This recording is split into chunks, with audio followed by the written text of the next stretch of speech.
Hello' কি খবৰ আপোনালোকৰ? তো আজি মোৰ ব্ৰেকফাষ্টত মই বনাইছিলোঁ অ'টছৰ খিচিৰি লগতে মিঠা আলু।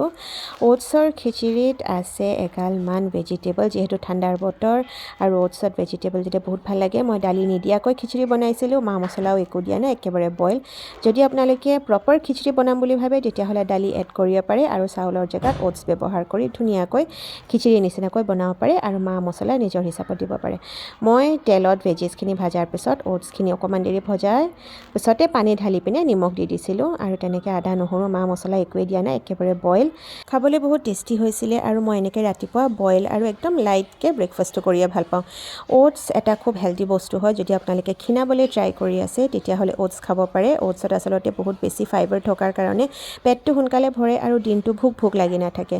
কেতিয়াবা এনেকুৱা হয় ন, আমাৰ একদম অলপ দেৰি মূৰে মূৰে ভোক লাগি থাকে। যদি অ'টছ খায় তেতিয়াহ'লে ভোকটো কমাই দিয়ে আৰু ক্ষীণোৱাত বহুতখিনি সহায় কৰে আৰু ফাইবাৰ থকাৰ কাৰণে পেটৰ কাৰণে বহুত ভাল আৰু একেবাৰেই মিঠা নাই, চুগাৰ যিহেতু নাই।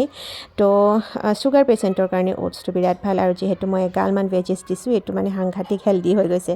তো আপোনালোকে ঘৰত ট্ৰাই কৰিব। আজি মোৰ ব্ৰেকফাষ্ট হৈ গ'ল। আপোনালোকে কি খালে কমেণ্টছত জনাব। আজিলৈ বাই বাই।